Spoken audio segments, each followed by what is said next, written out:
Good morning, Devils fans. Today's episode will be a first in my Spotlight series, where I'll be going one by one discussing our New Jersey Devils. I'll begin with the road to how they got here, looking at who they are on and off the ice, and throwing in anything really of relevance as we go through. Starting us off is going to be Dougie Hamilton. He was born June 17th, 1993, which just makes me feel older and older as I get into some of the younger guys later on in this series. He was born to two Olympians. Both parents participated in the 1984 Olympics. His mom, Lynn, was a point guard for the Canadian women's basketball team, and his dad Doug, a rower for the men's quadruple sculls. Dougie himself grew up as an athlete along with his older brother, Freddie, playing all various different sports, being kids to two Olympians, obviously, had put their hands into just about anything and everything athletic-wise you could think of. But he found his love of hockey. He ended up being a second-round, 27th overall pick in the 2009 OHL priority selection at the age of 16 to his hometown Nicaragua Ice Dogs. There, he actually had become teammates with eventual NHLers Ryan Strome, Andrew Shaw, and Brett Ritchie. His brother Freddie, a few years later, or about the next year, was taken as a 5th round selection in the 2010 entry draft by the San Jose Sharks. Not just a year later, Dougie, who was ranked 4th overall, was taken 9th overall by the Boston Bruins. He did win bronze a couple years later with Team Canada at the 2012 World Juniors. Now, while he did start his playing career as an Ice Dog, he was recalled to make his NHL debut on January 19th, 2013, where he ended up winning his very first game against the New York Rangers. 2 games later, he got his first point, January 23rd, also against the New York Rangers. Devils fans will tell you, it must have been something in his blood, destiny, whatever you want to call it. He clearly had something against the Rags and is, as we'll get to later on in the video, seems to have a scoring touch against them. And I think we will all love for that to continue to come for his entire tenure here. His first goal came February 15th against Ryan Miller and the Buffalo Sabres. He would go on to put up 5 goals, 16 points in 42 games in his rookie season. He made a Stanley Cup playoff debut May 3rd, my birthday, putting up 3 points in 7 games. He would go on to put up another 67 points in 136 regular season games and another 7 points in 12 playoff games with the Boston Bruins. That would bring him up to a total of 83 points in 178 games and 10 points in 19 playoff games. At the 2015 NHL entry draft, pending restricted free agent Dougie Hamilton was traded from Boston due to cap constraints that Boston always finds themselves in to the Calgary Flames for a 1st and 2 second-round picks in that year's draft.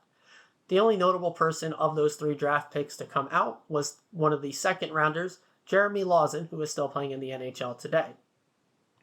As a Calgary Flame, Dougie put up 137 points in 245 games, only missing 1 regular season game in his 3 seasons there, but only had the 1 playoff run where he put up 1 point while being swept by the Anaheim Ducks. On February 17th, 2018, during his 400th career game, Dougie would score his one and only hat trick while being a member of the Calgary Flames. June 23rd, 2018, a few short months later, he was traded to the Carolina Hurricanes in a massive deal along with Michael Ferland and Adam Fox, as we all know, who always forced his way out of teams, eventually ending up a New York Ranger. So, kind of funny, they were technically traded together for the return of Elias Lindholm and Noah Hannafin. I'm sure both teams would probably tell you that they were very happy with the outcome of this trade. Flames fans would probably argue they ended up winning this one out in the end. But I would think that's more Carolina's fault for not holding on to their guy due to the usual Carolina thing of not wanting to play market value, always looking for some sort of discount. But Dougie had a great time there. His first season, he did put up only 39 points in 82 games, but then followed that up with a 40 points in 47 game season before breaking his fibula. He did end up returning to play that season for playoffs, thanks to COVID delaying and putting a pause on the season.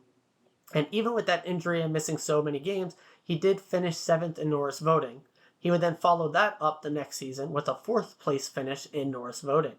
In total, he put up 121 points in 184 regular season games and 14 points in 31 playoff games with Carolina. And finally, that brings us to Dougie moving into free agency and eventually becoming a New Jersey Devil.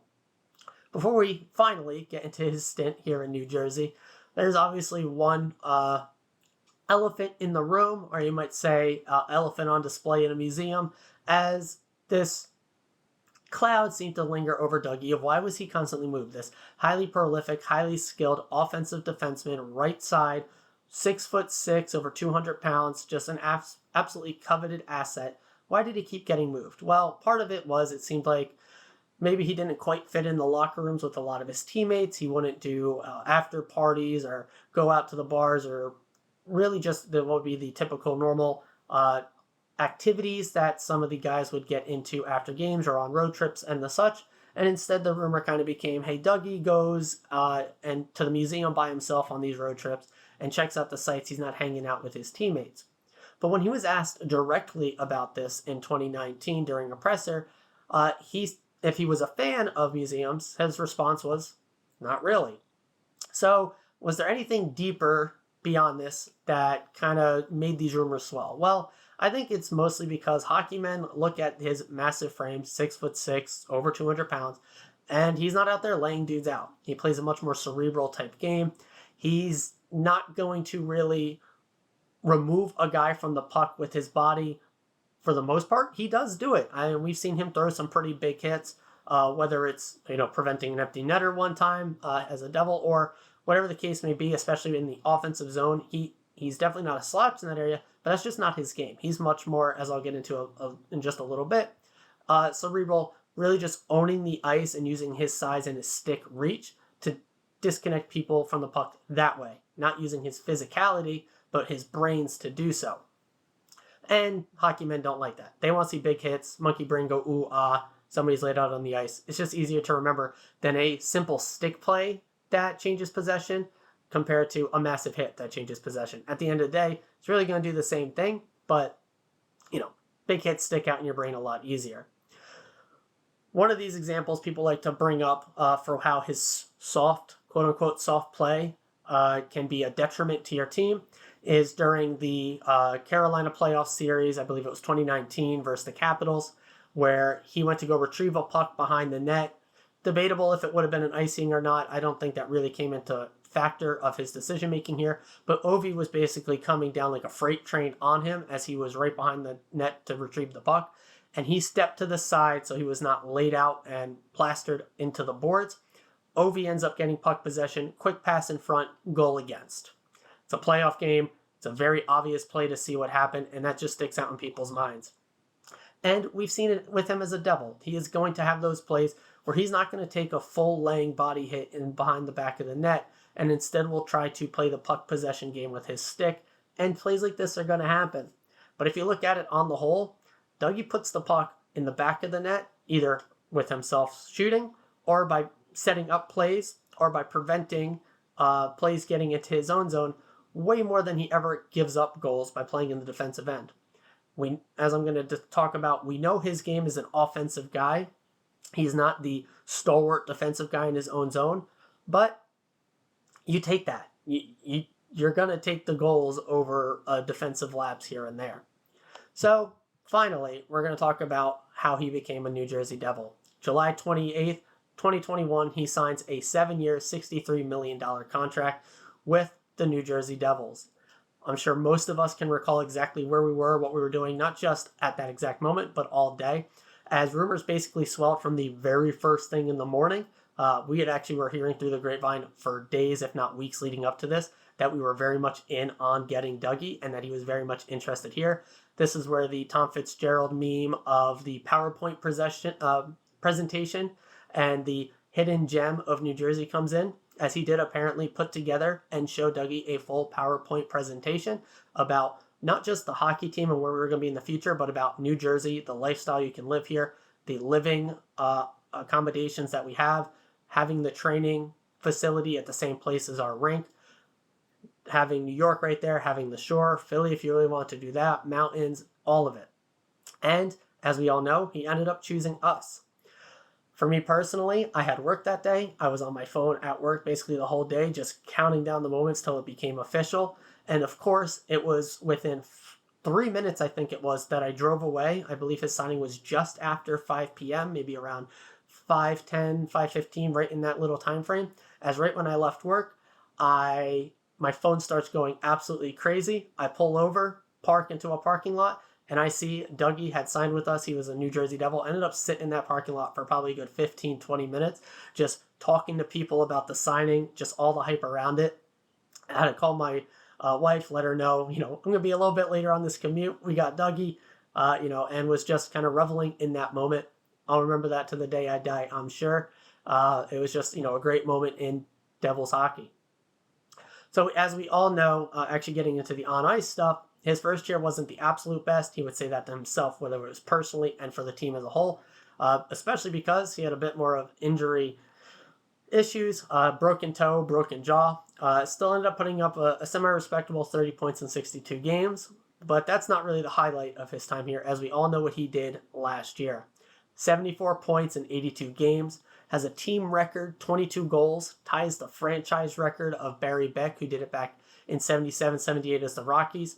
I think for most Devil fans, we don't really care about Colorado Rockies records. Dougie set the team record here with goals. He set a personal record in points, goals, I believe it was assists as well, the whole gambit. He was 4 points shy of Scott Stevens' franchise and team record of 78 points, and that was set in 93-94. Slight caveat, Stevens did play 83 games of that 84-game season. So if you want to argue Dougie possibly puts up 4 more points in a final regular season game that could have tied this record, I'm here to hear it. It's not out of the realm of possibility. So Dougie, obviously has his names in the history book already as a Devil, and I'm sure we'll have more of that in these seasons to come. As a whole, he does have 104 points in 144 regular season games and 4 points in 12 playoff games. He still has 5 years remaining on his contract here with us. So I'm expecting all those numbers to skyrocket even further. I think we'll end up obviously being his most played for, most points in all those areas as well. So, what is Dougie's game? Well, he's an offensive force. He dominates the O-zone either by his passing or with his lethal shot. While he certainly has playmaking, setting up plays in the offensive zone, as a lot of offensive D-men do, at least ones that would characterize their game as such. Where he stands out is he has one of the best shots, if not arguably the best, of anyone coming out of the back end. We see that, set the team, tied the franchise record in goals, one of the leading goal scorers in the NHL across his career, and he just has a way to find the lanes and knows how to play shots, whether it's soft touches where he finds himself actually down in front of the net. He had a few of those the past season, or rockets on the power play, or even just sliding to the center of the ice, getting open, and shooting one-timers from there 5-on-5. He always seems to be in the right place at the right time, and his size obviously allows him to take some liberties on where he places himself on the ice, but we know that sometimes will get him burned. And that's because on the defensive side, he finds his game where he excels to be at entry denial.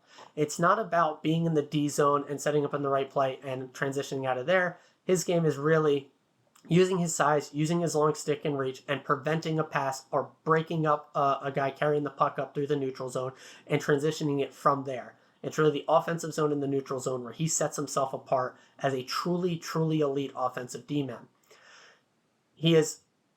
While he's also elite in this area, and he's truly one of the best in the game there, if there's any holes in his game, it is in that pure in-zone defensive play. He's not an absolute black hole by any means, say like a Tony DeAngelo or a Klingberg, but, he's not the absolute best either. The only other knock really on his games would be his penalties taken. I'm sure, we all would definitely love him to take a bit less in that area. So why is it that he has less stellar in-zone defensive play compared to, breaking up plays in the neutral zone. Well, it's really his transition play out just isn't at that same elite level. It's pretty good, fairly solid, but certainly not elite. It's just a different type of game, retrieving pucks along your boards, back behind the net, doing those board battles, or retrieving it in a skirmish in front of the net, as opposed to being in front of the puck carrier while he's trying to transition into the zone, being able to stand up at the blue line and just disconnect him from the puck with your stick and excellent positioning on the ice. All that being said, he did finish 6th in Norris voting with 3 first-place votes. I think that was actually pretty low. Now, there was a lot of phenomenal defensemen this year, but he really was the stalwart of this team, being a playoff team, and just put up insane numbers himself. And I think he's going to continue to do this. And really, I think that's a general high-arching view of his play in the zone. I don't want to get too much into actual number crunching and the analytics on this, as this is already going to be a longer episode. And I'm sure at some point when we do our Devil's Advocates podcast, we're going to take a little bit more of a deep dive into the analytics with Dougie and the team as a whole. But really, I think this kind of just gives you the eye level with a bit of analytics influence breakdown of his game. If we want to talk about who he is off the ice, I think he's an absolute ham there, pun intended as well.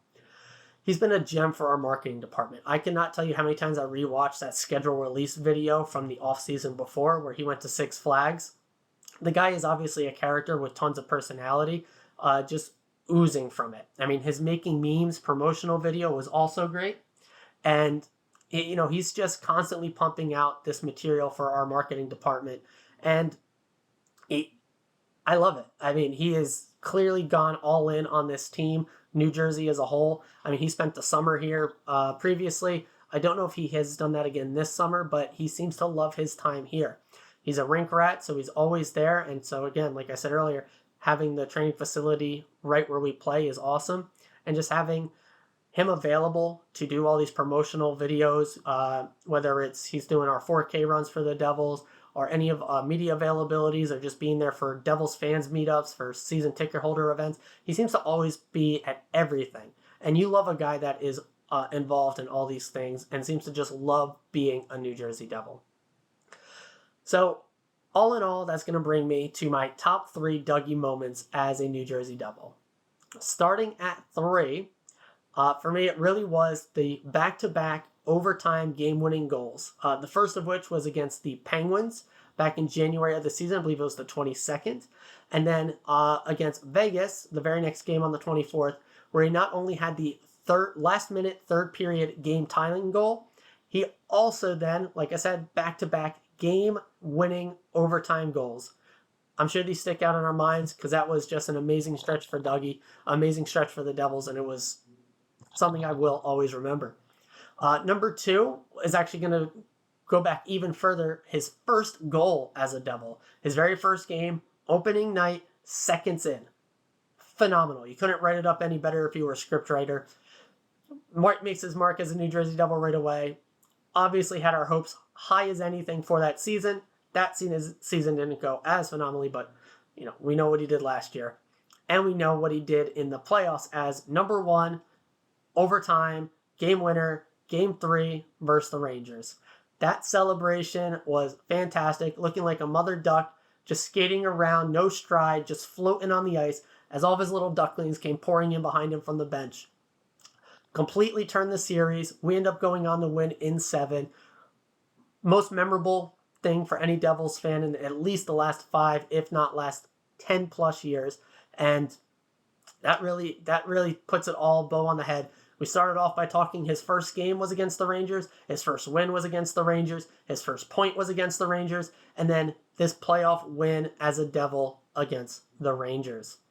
So, 5 more seasons of Dougie. There's going to be lots more of this to come. You can tell me about aging curves, but there's no one quite like him. The only other person that's even comparable is Brent Burns, and we know what his aging curve has looked like. So, I expect Dougie to remain elite for years to come, and the best part is, he doesn't even have to be that true 1D for us for the remainder of his contract, as we have guys like Luke and Nemec coming up who can fill in that role. So he's still going to be that guy for at least the next couple of years. And then if he has to take a step back into being one of the best 3D in the entire league, I'm here for it. Let me know what you guys think about Dougie, whether it's the rumor surrounding him on his path here, your favorite plays from him as a Devil, or what you see for him coming forward. I'd love to hear all of your thoughts. Next episode, assuming no other news comes out, Spotlight is probably going to be around Timo Meier. The trend here is going to be, I'm going to start with our biggest paid guys, work my way down, and obviously any news to come in will squeeze its way through as well. That's going to do it for today's episode. I know it's coming out a bit later than usual, but I hope you have a great rest of your day. I'll see everyone tomorrow morning. Let's go Devils.